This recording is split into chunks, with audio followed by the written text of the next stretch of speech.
things certainly seem to be getting a little exciting again. Yes, they do. They certainly do. Yeah. Wow. Anyway, it is noon my time, 1 o'clock on the East Coast, 10 o'clock on the West Coast. And today is Saturday, January 26th, my goodness, 2019. Welcome to our Contract Trust conference call. We are not accountants, tax professionals, lawyers, or currency dealers. We're not engaged in rendering legal, tax, accounting, or other professional advice. Should you require those services, you should retain competent advice from a professional in that field. Well, good morning, everybody, or afternoon as the case may be. Thank you for joining us. And Judy and Jim will be joining us today as usual. So, Judy, are you ready to get started? I am, Carol. So it really appears that we're awfully close to this RV from everything that we're all hearing. Do you have any more suggestions on how we can be more prepared for when we get the exchange number? That is a great question, Judy. I know it's a lot of people's minds. People are reading things off the internet and listening to calls, et cetera, et cetera. But I think your question, prepared is a definitive word here. The more prepared we are in our exchange, the more likely we are to have a pleasant and profitable experience. I have read that at the very minimum, we will need to present 2 pieces of valid photo ID, not last year's driver's license or last year's passport. It's got to be valid and current. A short biography, a couple of recent utility bills showing your home address, and something that shows your trust address if different. Your abstract of trust and EIN letter, as well as banking information if you have an open account for your trust. You should also have a tally sheet of the currency you have. I personally don't think that you will need to show your trust, but you might want to have it in a briefcase just in case. But above all, be courteous and be professional. I've also heard that you should have receipts for your currencies as well as any gift letters for currency given to you. Again, I don't think you will need these at your exchange. I don't think anybody's going to have the time to look through reams and reams of paper receipts at that time. Maybe in a later session, or maybe with your maybe at tax time. But if you're looking for higher rates, and I think most of us are, be prepared to give a short description of any humanitarian projects you are considering funding, or any things you want to do on your own. If you want to go build an office building, have a description of it. A bullet list or short executive summary should be sufficient. And again, no one's going to have the time to read through a lengthy business plan. And there are a number of perks and benefits you can ask for. I think I've seen a list of up to 40 things, and we will have a list on our website. I have mentioned before that you need to ask for a waiver of fees. We do have that available as well, the template for that. And be prepared. You may not have this in place yet, but be prepared to consider it. Be prepared to name a trust management company like Abbott Downing to assist you in managing these funds. Abbott Downing is currently associated with Wells Fargo and HSBC. Now, I'm sure some of you are thinking, well, I have my trust from you. Can I just manage this on my own? Folks, for most of us, particularly most of us on these calls, the amount of money that we hope to receive is more than any of us have ever thought about in our lives. And it's not going to be a matter of just sitting down and, okay, I'm going to write this check and write that. You are going to need some professional guidance to do these things and to help you wade through this process, because it's going to be quite lengthy. I have heard that HSBC and Wells, at least, will be represented at the redemption facilities. And some people have said to me, well, I don't want to have anything to do with the bank. Well, maybe you do, maybe you don't. Maybe you don't have to. Once you get involved with a trust management company, most of these have their own facilities where you can park your money with them.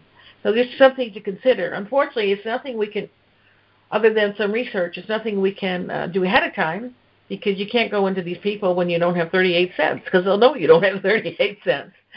Exactly. So once we have some money, you'll be able to make some of those decisions. You can start off with Abbott Downing because it's easy and it's available. But as you get further into the process and more comfortable, you can start interviewing other trust management companies if you haven't already researched them on the internet. That's a great idea, Carol. I didn't realize that, but Downing was now connected with HSBC. That's outstanding news. Yeah, they've been available for quite some time, I believe. Oh, great. Yeah. So, Carol, you mentioned trust, and I've heard, like all of us, have heard a lot about trust lately, and that if we ever expect to have, we must have a trust. Can you shed some light on that? Well, having a trust in hand does show that you're prepared. If you do not have a trust, the bank may offer you a so-called skeleton trust until you can get your own trust. Well, this may sound like a good idea and easy at the outset, especially if you don't have any money. It's not a good idea. The downside of a skeleton trust is that the bank becomes your partner and is probably the initial trustee. That is not what you want. We've heard some rumors lately that there is only one trust that will be acceptable at your exchange. We have recently become aware, and someone in our land making claims that the only trust that you'll be able to use for your exchange is a grantor revocable trust. Actually, his grantor revocable trust. And in the past, we have made many comparisons between revocable and irrevocable trusts. The revocable trust that this writer uses offers absolutely no asset protection or anonymity for you. This trust states that you still own the asset in your own name. In a typical statutory revocable grantor trust, the grantor yourself can change your mind about what you have granted or given someone right up to your last breath. And the IRS has a clawback clause. In a financial or business setting, clawback may refer to a provision in a contract that allows money or benefits to be taken back if special circumstances arise. So the IRS may, in its infinite wisdom, whatever that is, an oxymoron, decide that because you still had total control, the assets of the revocable trust may be part of your estate when you die. That means it goes to probate and it goes to inheritance tax. If you do decide for whatever reason to use a revocable trust for your exchange, be sure to get those assets into an irrevocable trust ASAP, preferably, of course, one of ours. He states that his trust is the only one that has been validated for use at the time of exchange. And we take exception to that remark. If someone can show us where and how to have our trust validated, we would happily do so. To those of you who are not aware, our trust has been validated by an IRS expert witness as a valid legal entity in a case before the Ninth Circuit in 1983. And the U.S. Supreme Court upheld the decision of the Ninth Circuit in which the trust was validated. This writer also states that the NSA and Homeland will insist on total transparency and that there's no hiding behind entities. And we totally concur. And the privacy provided by our trust is privacy from the public, not necessarily from the bankers that you're dealing with. Our trust offers privacy, asset protection, and flexibility for generations. We have no issue with exposing the original investor or exchanger with the banks and other business personnel. If you're more comfortable with providing more information to the bank than just your abstract of trust, you can provide the first page in the minute that appoints you as executive trustee. Okay, Carol, having heard that, which is awesome information, could you please explain to all of us more about your trust? Sure, Judy. We offer a non-grantor, irrevocable common law contract trust. For the sake of simplicity, we refer to it just as a contract trust. Irrevocable, and this irrevocable is very important. Irrevocable means no one can tell you to terminate the trust to pay someone else. With an irrevocable contract trust, you give up all right, title, and interest to the asset irrevocably, so it will never become part of your estate, thus no probate and no inheritance taxes. And you're wondering, okay, if I give all right, title, and interest, where does that leave me? So one of the most unique and I feel compelling differences with our trust is that you get to be your own trustee. That boils down to a very important advantage. There is no one between you and your money. No manager, protector, or anyone else telling you what you can and cannot do. As trustee, you can do just about anything you want, long as it's legal. So although you don't own any of that money, you still have complete control of it. And the trustees may do or may not do absolutely anything an ordinary adult person can do. The contract trust is totally private and is not required to be registered or filed in any state except Nevada currently, unless one is actively involved in a business, thus guaranteeing your privacy and anonymity. The contract trust is an irrevocable common law contract trust with actually a contract and trust format. That's kind of wordy. Sorry about that. We are guaranteed. Good, though. Yeah, we are guaranteed the right to contract by the U.S. Constitution. So, Carol, how do I set up a contract trust? Well, the first thing you need to do is choose a name, and anything that sounds good to you is okay. And try for a strong-sounding name. Do not use your surname or sequential numbering. In other words, my trust number 1, my trust number 2. That would indicate there's more than one. I often suggest the name of a favorite pet, something reflective of hobby, etc. My husband suggests getting on a map and pointing your finger, and wherever that lands, it might be a good name for a trust. Do not name your trust the same as an existing business. So the thing is, you're trying, again, for privacy. So you don't want to name it anything that people are already familiar with in regards to yourself. Great, Carol. I used my favorite flowers, or that's how I named mine. Do I need to register the trust in my state? Now, the trust does not need to be registered unless it's operating a business. Nevada is the exception to that. For instance, my business, Indicator Information Institute, is a trust, and it is registered in the state of Washington. The trusts that I have for this exchange are not registered because they're not actively engaged in business. Oh, very interesting. Great. I live in a state that imposes a state income tax. Can I avoid this? Yes, we suggest establishing an address in Washington or Wyoming or any of the other 5 states that do not impose a state income tax. Okay. Should I have an address other than my home for the trust? Well, it's not imperative. Like if you live in Washington, Wyoming, Texas, Florida, any of those states that do not impose an income tax, you could use your home address. But then again, you're losing some of your privacy and anonymity. Oh, there you go, of course. Going down to a mailbox rental place and just renting a box for the name of the trust. And we do suggest you send the trust a piece of registered mail to further verify the address of the trust. Put a letter in an envelope explaining the reason you sent the certified mail and leave it sealed. If you're ever challenged, hand the unopened letter to the judge to open it. Okay, great information. So, Carol, do I need an EIN number? Yes, and we will obtain it for you. That is the reason you need to get your address first, because you're going to use the address, whether it be in any of those tax-free states or in your own state where you live. We need that address to get your EIN. Okay. And how long does this process take? Right now we're looking at about a 4-day turnaround. And post-RV, you can expect it to be much, much longer. And I know we're going through this kind of quickly, but we have a lot of stuff to cover. But I would like to open it up for Q&A for right now, if anybody has anything on their mind they'd like to talk about. And while you're in *6 to raise your hand. And while you're thinking about it, let's talk to Jim for a little bit. What's going on, Jim? Hello. Well, you've done a good job so far. I want to add a little bit to that. Thank you. One of the unique things about our company is we have a really, really, really nice website, if I do say so myself, because I built it. And it's used for self-education. I mean, this is the whole idea of the system, is to get people educated, get prepared. Using information on our website, you can educate yourself at your pace in what we call cracks of time. You should spend some quality time learning about your asset protection, asset accumulation. We encourage you to involve your children, too. Now, with knowledge, you can control your future instead of being a victim of the future. Knowledge is power. The information on our website is empowerment.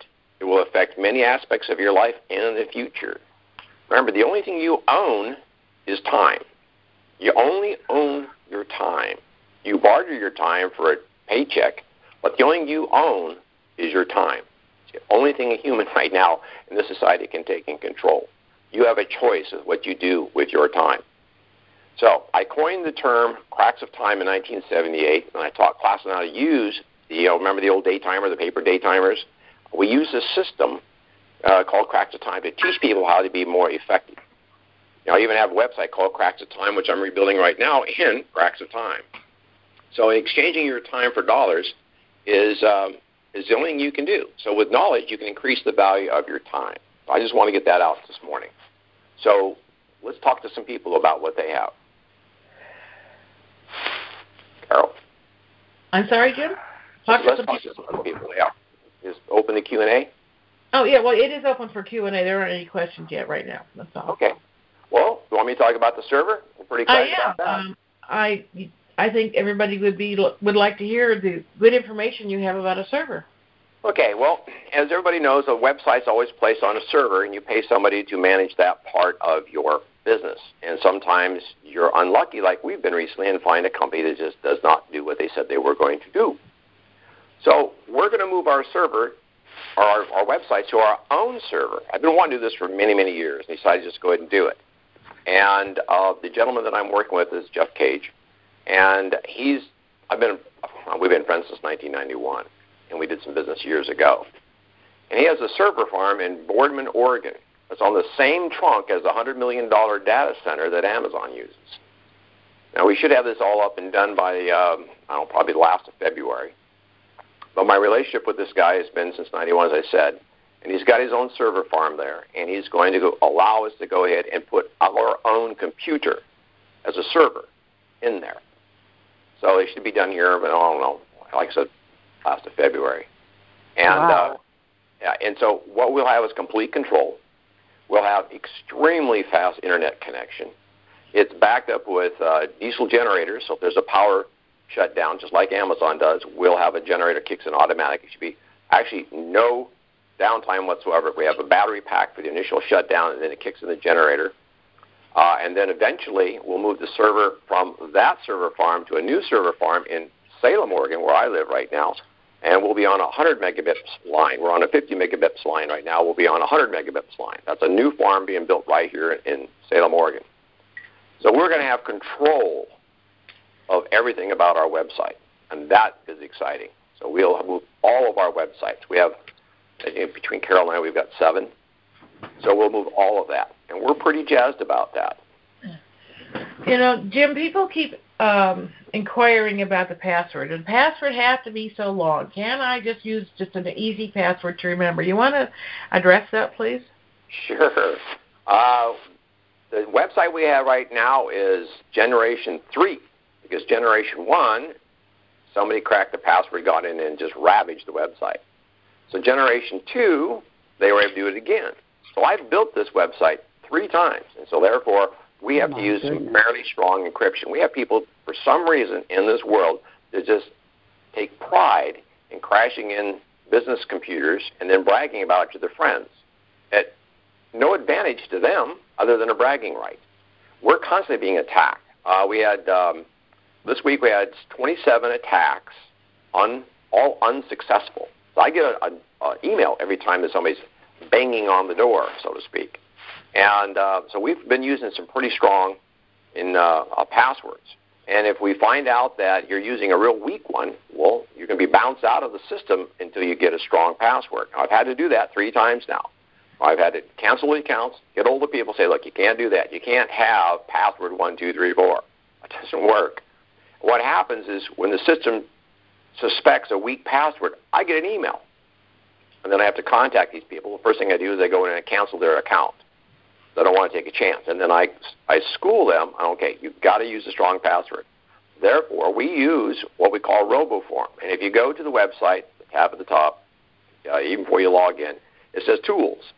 And we discuss in that Mailwasher Pro and RoboForm. RoboForm is a free tool. You can get up to 10 passcodes, I guess they call it, for free.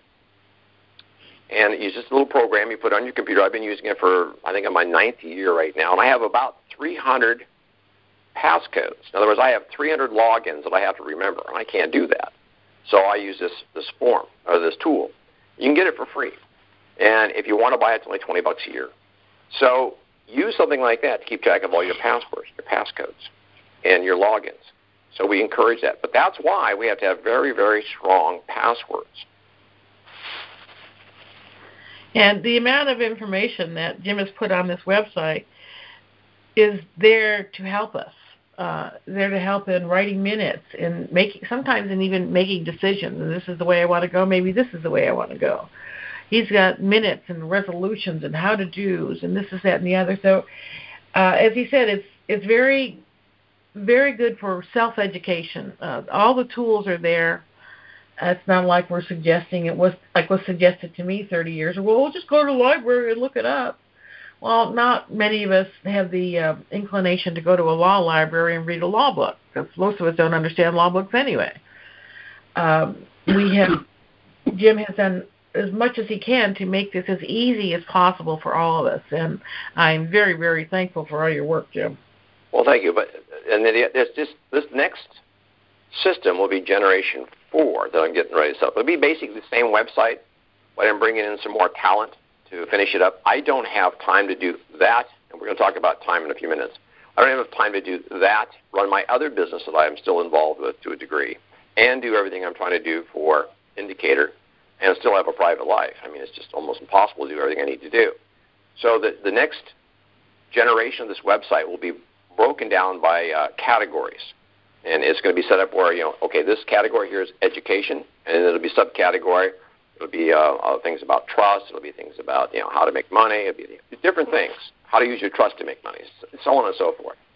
It's going to be a little bit better because you'll have a curriculum you can go in and invest your time into and read and learn. And this can affect all parts of your life. You realize that knowledge is power. And if you have knowledge, then you can change things in your life. And one of the unique things about knowledge you get with us, it's very valuable. So, absolutely. Yeah. So I'm still not seeing any hands raised. Anybody have anything they'd like to talk about? Any questions? Any suggestions? Anything on your mind at all? Just *6 or raise your hand. Okay, there we have one. Good morning, Jean. How are you today? Hi, I'm fine. How are you? I'm good, thank you. What can we do for you? Okay, good. Well, it's probably redundant, but I probably need some more clarification.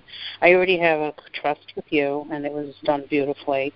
However, I don't have anybody else on there but myself and my children, as if I should pass, that's where everything will go to. But when we exchange, should we put all of this exchanged money into that one account, into that one trust that I have with you called a Mother Lode?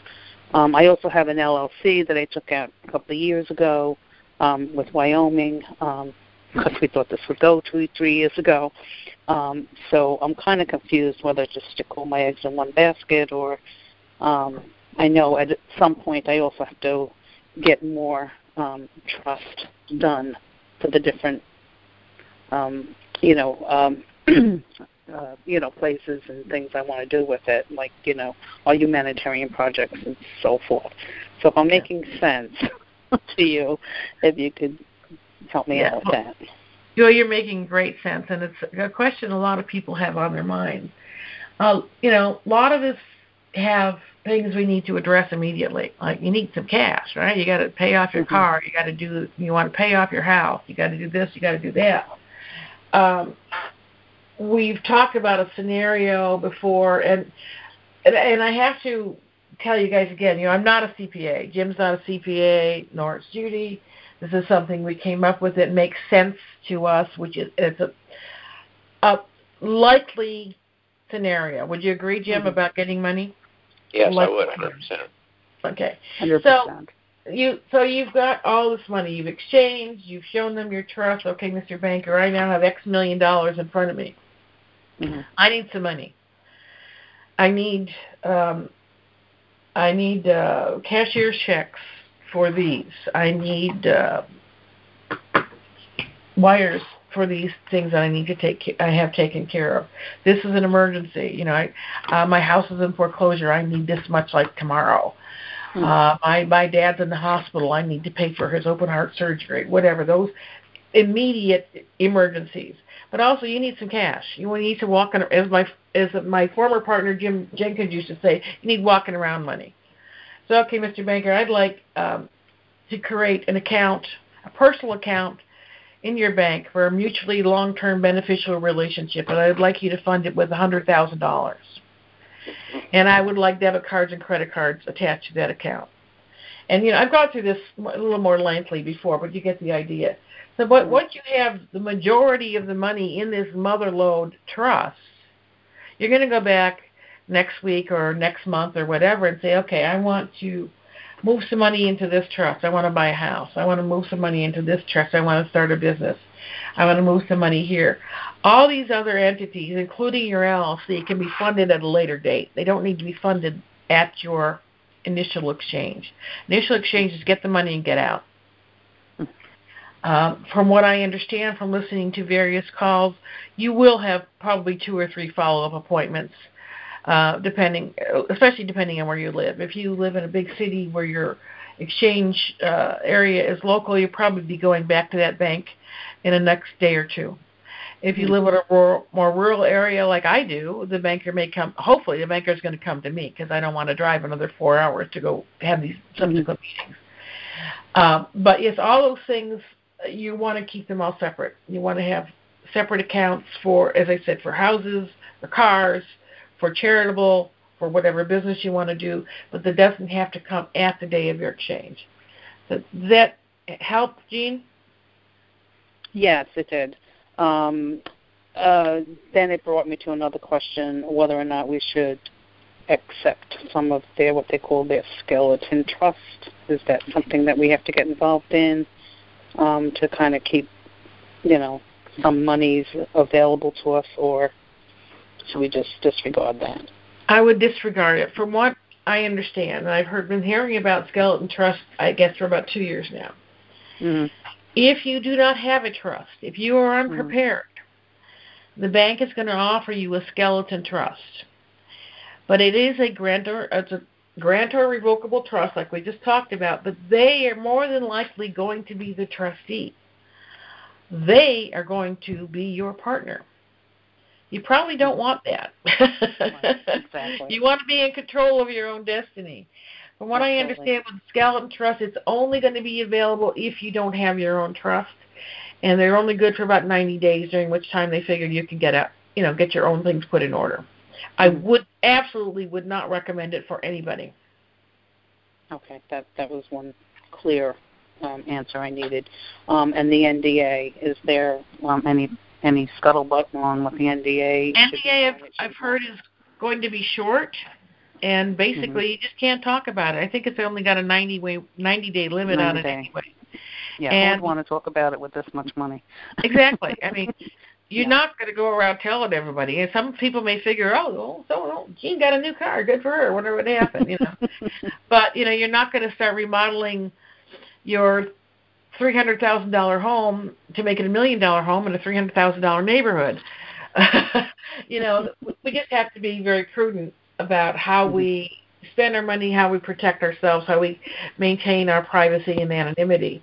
And that's for everything. You just don't want to, you don't want to buy a $20,000 diamond ring and start flashing it when you go to the grocery store. We just need to be prudent in what we do. Now, getting the cash immediately, I understand the cashier's checks and the wires, but the accounts that we currently hold, and if we wanted some monies in there, are we still discontinuing this group of checking account numbers and reopening and keep reopening to leave? Well, for doing that, we can talk about that in a second. For that, that's basically with, you have all this bulk of money and what you're going to do with it. As far as getting cash, for instance, personally, my husband and I have several different personal checking accounts. I'm going to request that the Exchange Center put some dollars in this one, some dollars in this one, and some dollars in that one. I want to be covered with cash in any of those banks. Not $500,000 or anything like that, but a fair amount. Mm-hmm. So we do have cash at our disposal. We all have debit cards with our bank accounts anyway. If you've got $100,000 in there, you have literally $100,000 debit card line. Mm-hmm. So I think those things are going to be easy to achieve. As far as multiple accounts, several years ago now, I got an email from this gal named Deb Cargill Girl. I'm sure a lot of you are familiar with her. Oh, I know her. Yeah, Deb Cargill Girl. Yeah.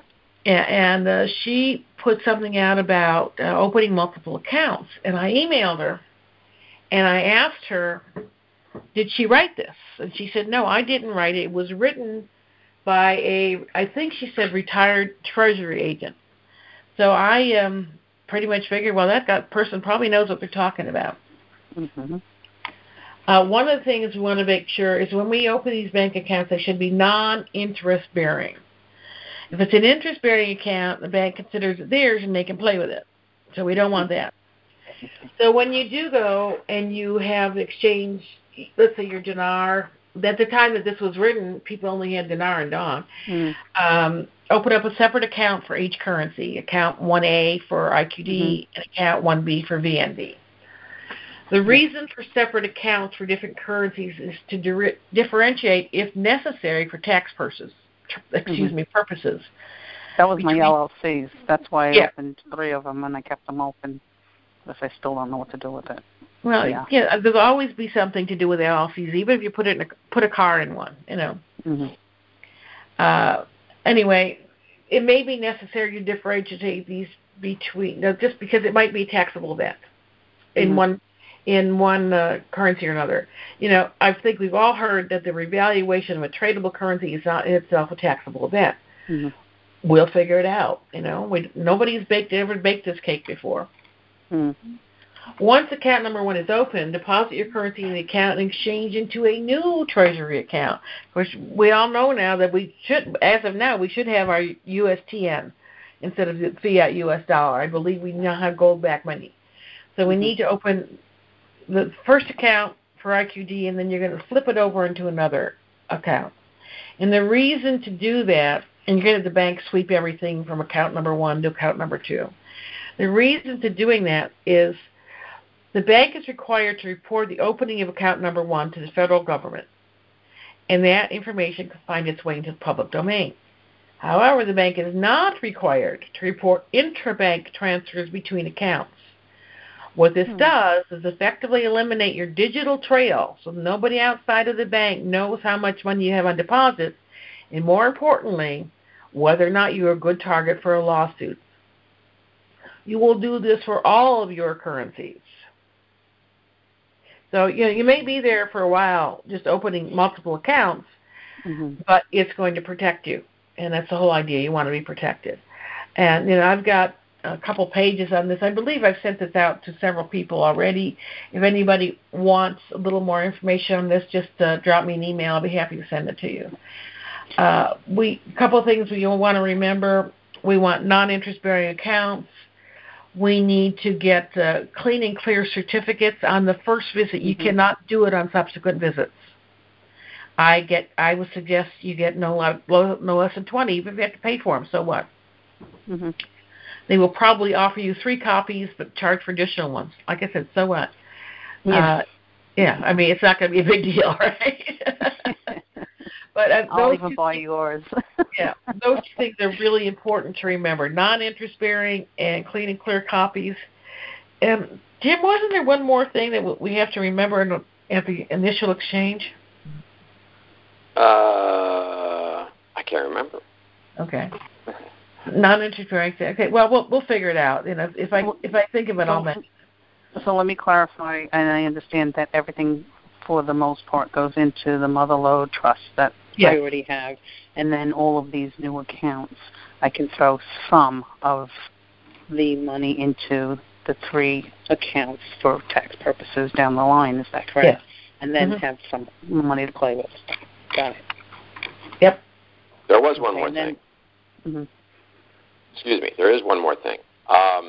When you get to the bank and you're doing this, you want to tell the banker that you want all these accounts, or at least the primary account, to be private. In other words, you don't want any bank tellers being able to see that primary account, that Motherlode account. So it doesn't come up on any screens anywhere, and it does not come up on your computer at home. In my opinion, anytime you move money from the Motherlode Trust to a subsequent trust, you want to physically go in there and meet with your wealth manager. Have him or her do it right there in front of you. That way there's nothing out there for the public to see inadvertently or advertently. Yeah. That was it. Yep. Thanks, Jim. I have my moments. That was a good one, Jim. Okay. Okay. Now, have you heard anything about us taking a bodyguard with us? Not specifically. I have heard if you are planning on bringing anyone with you, whether it's an advisor, an attorney, even your spouse, you need to make them aware of that when you make your appointment. Mm-hmm. And that person needs to have all the valid ID, et cetera, as well. Okay. And I'm sure there will be no firearms allowed. No. And I am assuming that if my husband is not involved, I don't have to worry about it because I've done all the transactions myself. Yeah, I'm sure you could go to the exchange by yourself. Yeah, okay. Or with, I hope, someone else. Okay. I appreciate it very much, and I will read the website. I have access to it. And how do I unmute myself or hang up? All right. Thank you so much, Jean. Okay, thank you. Okay. Bye-bye. Bye. Let's see. We have another caller, area code 602. Good morning, Gary. Hey, good morning, Carol and Jim. Just a question to tag on to what you were just talking about. When we first open the Motherlode account and then sweep that to a new account, we can do that at the exchange, or do we have to do that later? I believe we should be able to do it at our exchange. You agree, Jim? I do. I think that you can push them to do that. There's no sense in waiting. That means you have, if you wait till the second meeting, then you're going to have that exposure. You don't want that. Okay. And then when we open up additional trust accounts later, we don't have to go through the same exercise because it's coming through the account that's already been swept, correct?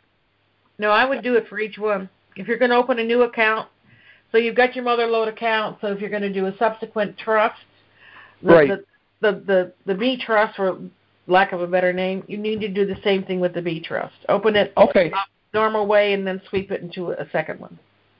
Okay, very good. And then one last question, Jim. You mentioned before that we should send a letter, and I can't remember if you said certified or registered and return receipt to our trust location, basically stating something that, like this trust is domiciled in, Washington, something like that, and then keep that letter. Is that what we're supposed to do and do not open it? Exactly. So you send a letter, and in the letter you're simply going to state that this letter is to inform anybody, like the judge or whomever is going to be involved in this, that this trust is established, the domicile established in this location intentionally. In other words, the letter is going to let them know that you did this for a reason. And then you send that certified green card receipt, return receipt requested with the green card. You keep the green card, then you have the letter sent to you. You don't open the letter, you just put it in the file. And if you ever get challenged, you take the unopened letter and give it to the challenger and say, open this, it'll explain everything. That's all you have to do. Okay, just this letter is to inform anyone that this trust has been established in such and such a place, and basically that's it? Yeah, and I would probably, in fact, I'm sending 3 of them to my own self at my mail drop in Washington, and on 3 different days. But I'm establishing it right away, saying, okay, because you'll have a postal date close to the time as you open the box and set up the trust. So when you get that green card, it'll have a date that it was, stamped by the United States Post Office, and that'll help establish how long that's been set up. I understand. Okay, that's my only questions right now then. Thank you very much. Well, thank you, Gary. Actually, that brings up something. A lot of you have recently changed the domicile from the Cheyenne, Wyoming address to a different address, whether it be another one in Wyoming or one in Washington. When you change the address, you also have to complete IRS Form 8822B, which we do have a link for. Send it to the IRS so that they know that you changed the address. It's doubtful that you will ever get a letter, a new EIN letter or anything like that, but you do need to inform them of the change of address.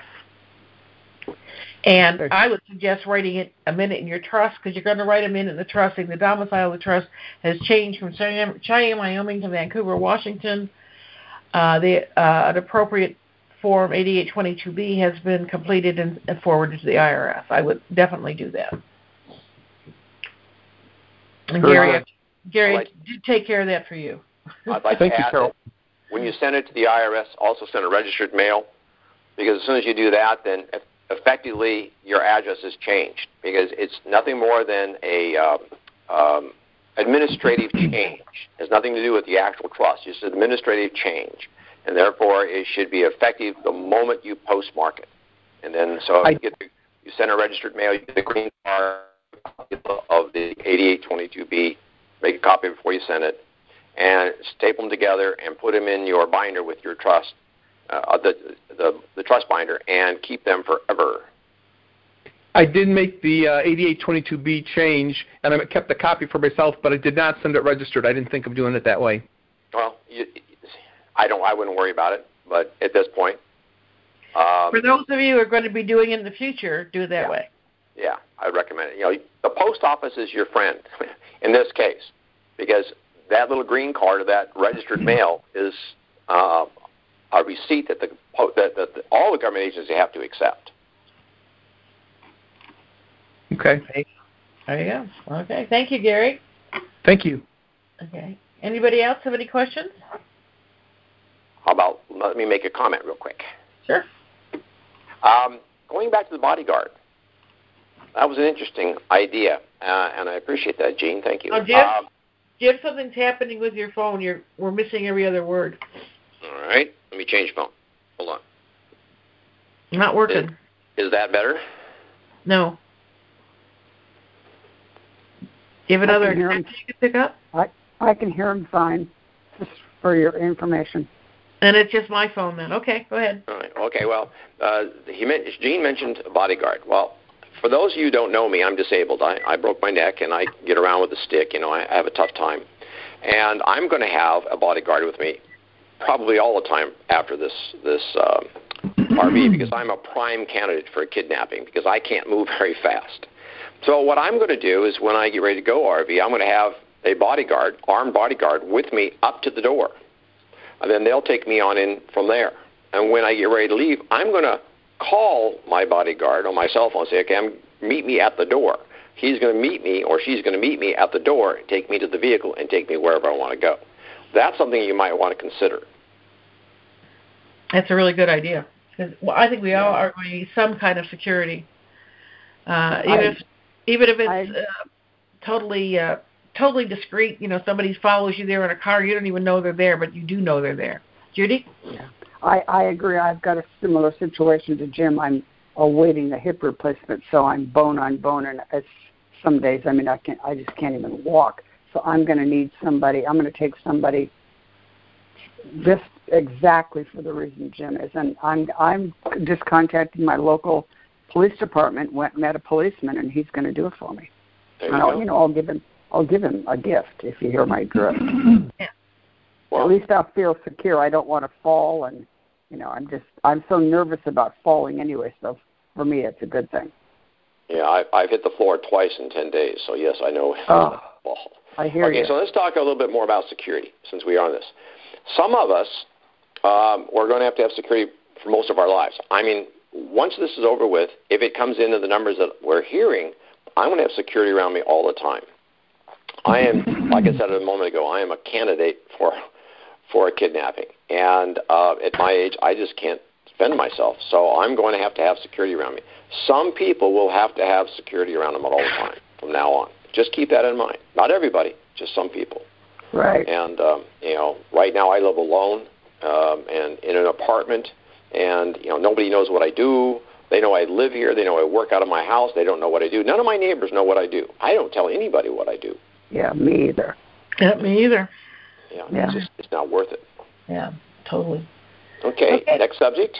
Yeah, we've got a couple more callers. Okay, area code 810.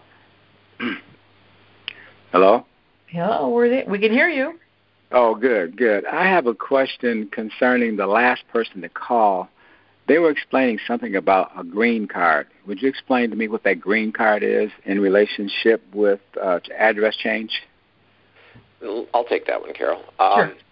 Registered mail. When you send something registered mail with a receipt, you send it registered mail, receipt requested. And then when you do that, you got to put this at the post office. They have this light green card that you fill out your name and address on one side and their name and address on one side. So the facing address will be theirs, and it just sticks right on the envelope. And when they I've seen it. You've seen those, right? Yes, yes.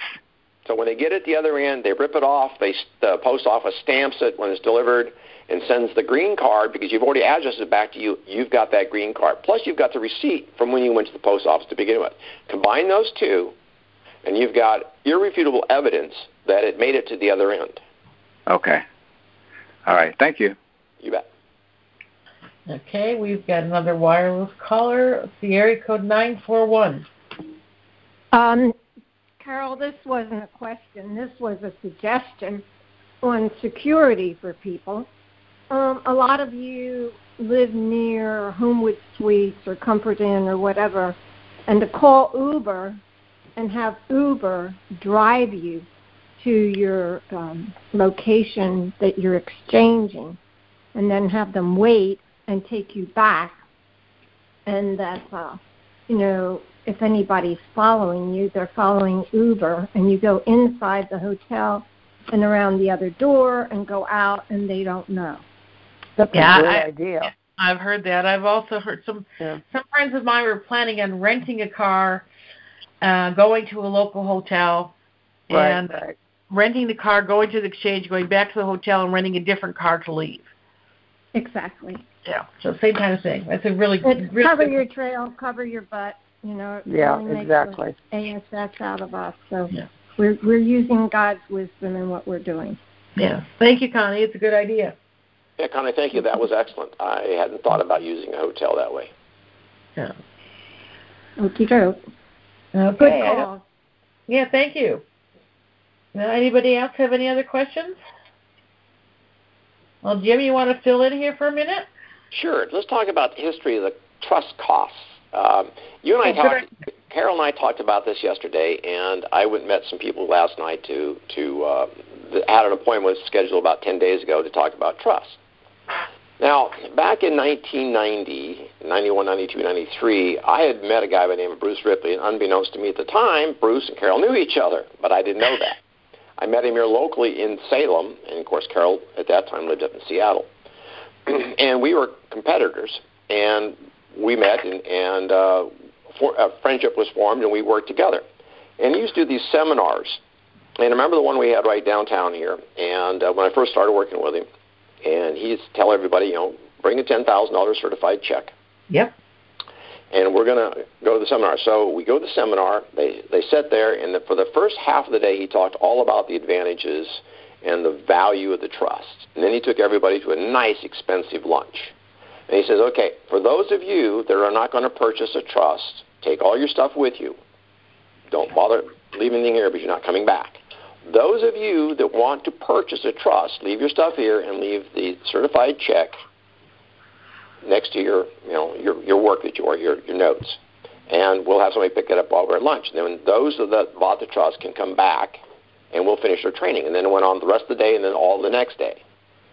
So that's what we used to get, is $10,000. Now, I was also involved in international business companies. And so what I did is I had a package where I sold the trust, same exact trust, for $4,500. I added $2,500 from an international business company and $1,500 for an international trust. They were based in the Bahamas, and the package cost was $8,500. But I didn't do the weekend seminar. I did training usually by mail. I had books. And now I don't do the IBCs, the IBT, the business companies, nor the trust anymore. We just do this. But when I'm not selling to a denarian, I still get $4,500 for these trusts. Now, Carol dropped the price down from $4,500. She was selling the same price down to $1,500 because of the denarians. We started this when I told Carol about this. I think it was 2000. Was it 2011, 2012? I don't remember. Oh, 2000. But about dinars? About 2009. That's right, 2009. And we dropped the price, or you dropped the price, and I wasn't working. Actually, Jim Jenkins dropped the price, but that's okay. Yeah, okay. Somebody did. Yeah. And at that time, I didn't work much in this business from 2000 until about 2014, something like that, because I had broke my neck and I was in recovery and it was just didn't want to work. and then I come back in the field and we're charging $1,500. I want to impress upon people the value is still there. Now, we're not charging you $4,500, but the value is still there. I just want to bring that up because I've had a couple of people say, well, that seems like a lot of money. No, $1,500 really, really is not for what you're getting. And then we add the package of the website with all of the education, all the training. So, you can self-educate yourself and get up to, our standards, if you will, or our level of knowledge in just a few months, just reading and doing like we've done. Yeah. I just want to touch on that real quick about that. I'm glad you did. A lot of you have been clients for a long, long time. I certainly remember Jim Jenkins and me saying that Jim was my mentor. Jim Jenkins and Bruce Ripley were partners back in the 80s. And Jim and Bruce specifically, were my mentors in this trust business a long, long time ago. Bruce has since passed, and as you know, most of you know, Jim is now retired. But the history that Jim Knox has in this, and the history that I have, goes back a long time. My husband and I were also selling trusts, international business companies and stuff like that. And again, the prices were considerably higher than they are right now. And when Jenkins and I were working together, we both realized that most Genarians were currency rich and cash poor. And while our prices have gone up slightly over the years, and we have costs to cover as well, but they're still considerably less than what they used to be back in the old days. But as Jim said, the value is still there. The trust has not changed. And now, on top of everything else, you do get this access to this website as well. There's just so much more that we have to offer, but we have tried to keep our prices low to be more affordable to everybody. And you all know that post-RV, the price is going to go up. It's going to go up moderately for those of you that are current clients, but it will probably go up considerably for brand new clients. Don't you agree, Jim? No, absolutely. There you go.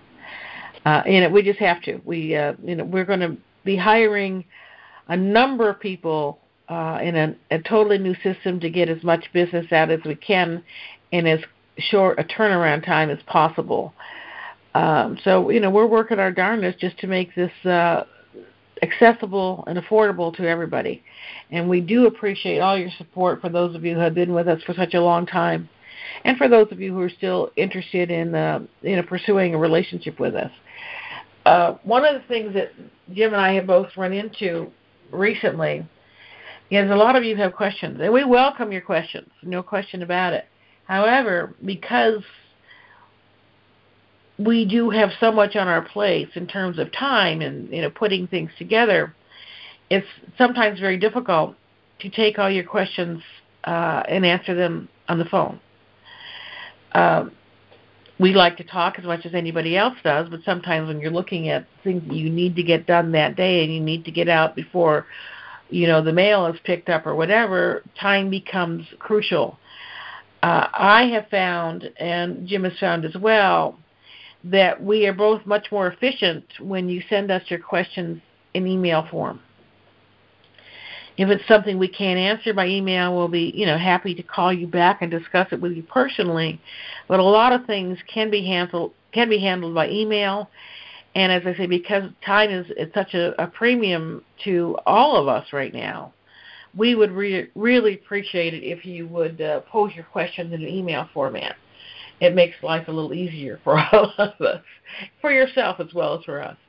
And it looks like we do have one more caller here. Okay, before you take the caller, let me make one last comment about that. If you email us and we email you back, you now have something in writing that you'll always have about the answer to that question. Right. And as do we. Yes. As do we. And we added to our FAQ that way. Yeah, exactly. Okay, all right. One more caller here. Area code 919. I don't recognize that area code. Okay, this is Jim in Raleigh. Hi, Jim. My question is this. On my abstract of my trust, the trustees are myself and my wife. I had not planned for my wife to go to the redemption meeting with me, but since her name is on as a trustee, would it be necessary for her to go, or could she remain home? why don't you send me an email? I'll create you a new abstract without her name on it. There is a clause in the abstract that says one trustee can act on for behalf of the other one, but I don't trust the banks, so Okay. I like to make it as clean as possible. You know, in another instance, a friend of mine, her husband has got dementia, and she does not want him to go, so we're just going to take his name off the abstract. He's still a trustee. Just going to take his name off the abstract. So I'll be happy to do that for you as well. Okay. All right. I will send you an email. Thank you very much. You're welcome. Now, on that note, for him, keep the original the original abstract. Yes. Because a few times you want to use the one for you and your wife, but at the redemption time, you just use the one with just you on there. So you can use both. Keep both. Yeah. Well, Jim, you did the abstract for me. So, but you want me to send it to Carol, or should I send it to you? Go ahead. Send it to Jim. He'll fix it for you. Yeah. You've got my email address. You've got my email address there. Yes. Okay, yeah, just send it to me, and I'll get it done right away and get it out to you. I'll put it in the post. All right. I'll send you All a hard copy, and I'll also do the digital copy to you. All right. Thank you very much. You bet. Thank you. Okay. Good morning, Charles. I haven't heard from you in a while. Hello, Carol. How you doing? Doing great. How you doing? Oh, getting over this cold, but other than that, I'm terrific. What can we do for you today? I just called in. Hello, Jim. Hello, young man. I was wondering what happened to you. I haven't heard from you in a while. You because okay? I know you. Yeah, I'm doing excellent, man. I knew you all had picked up in business, and I had questions here and there, but a lot of times I just hadn't been on the call because, like, I'm out here working now. But I just called in to let you know that we appreciate you all and what you're doing for us. I have a brother on the call, Carol. He is considering purchasing a business trust. He's on the call for the first time today, and I just wanted you to know that we appreciate what you're doing for us. It's been certainly beneficial to me in preparation for the RV.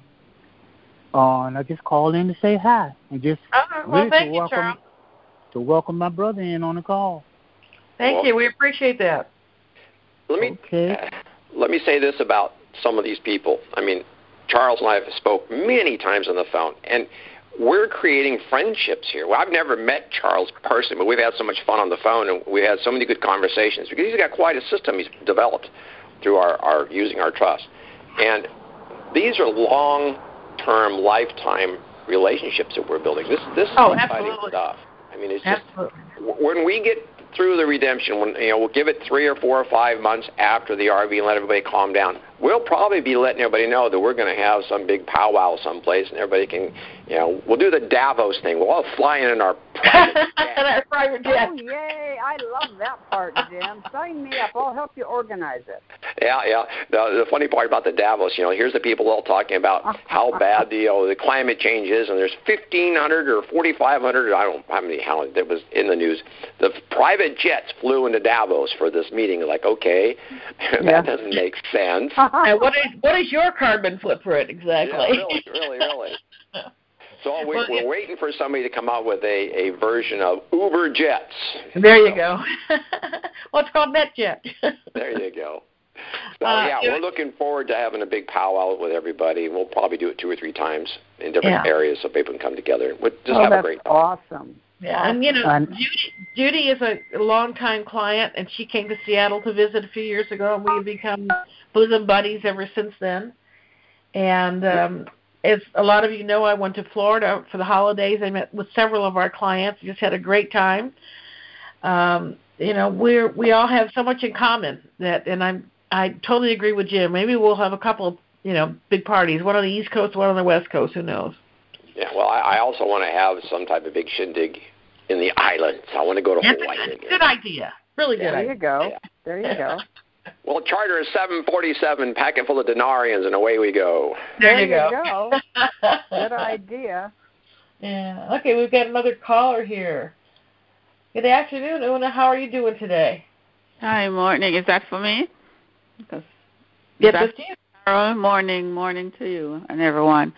Question here. One of my trusts, my husband is a trustee. and he passed.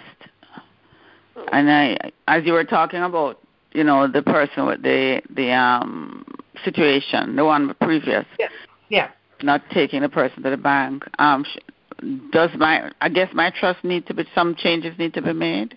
Oh yeah, I thought we wrote a minute regarding your husband's passing, but I guess we didn't change the abstract. No, we didn't. Once again, just send me an email. I'll take care of it for you. Okay. All right. Good. Thanks. Okay. I'm sorry to hear that, ma'am.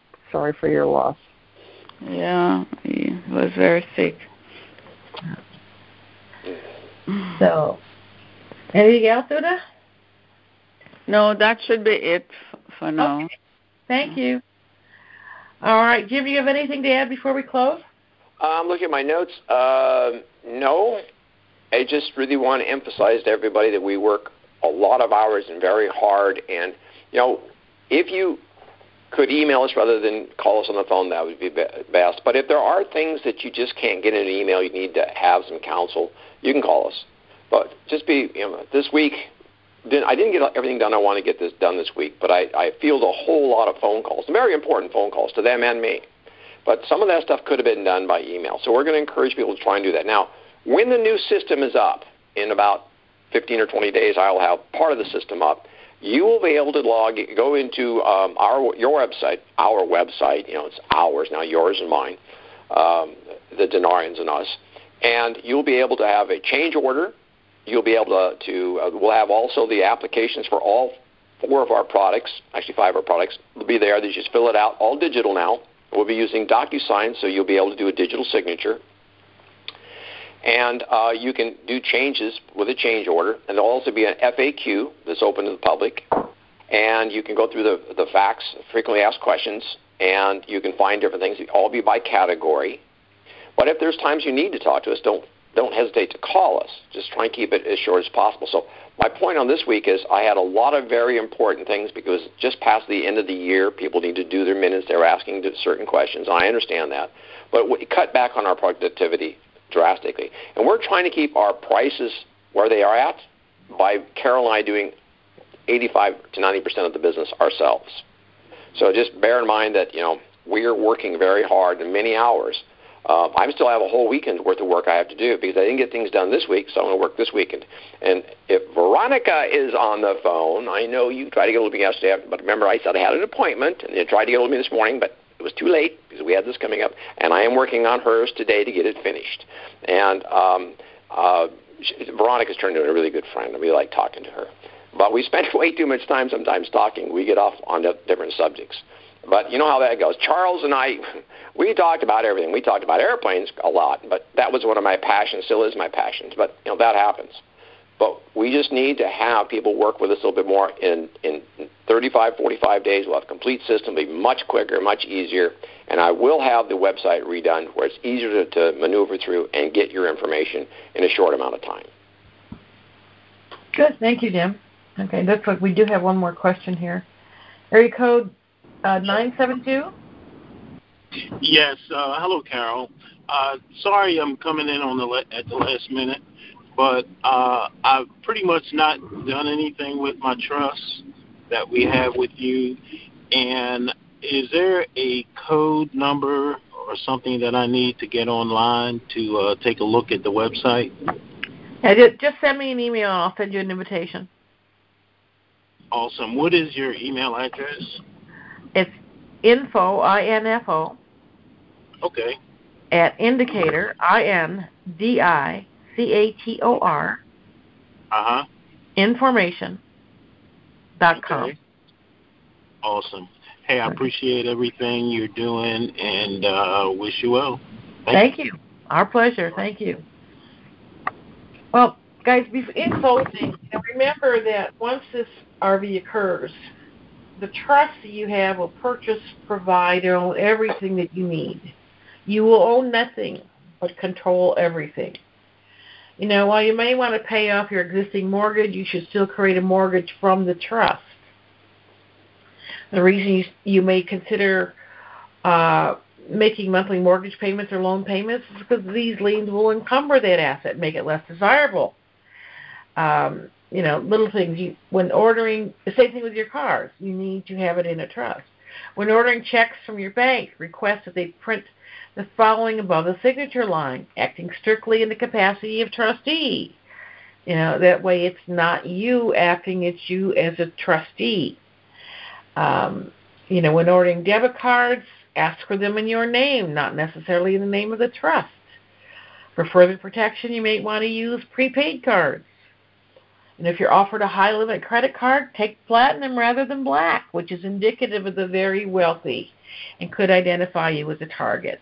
We want to keep you safe. We want to keep your money accessible and safe. We all want to make this an easy process. It's going to be a whole new learning curve for all of us. A lot of things to take into consideration. Use our website. That's what it's there for. And, we look forward to helping you in the future. Jim, you want to give your contact information before I say goodbye? Yeah, I want to add one more thing, too. Remember, we do also pay a $300 referral fee if you bring us people. So we had mentioned that earlier.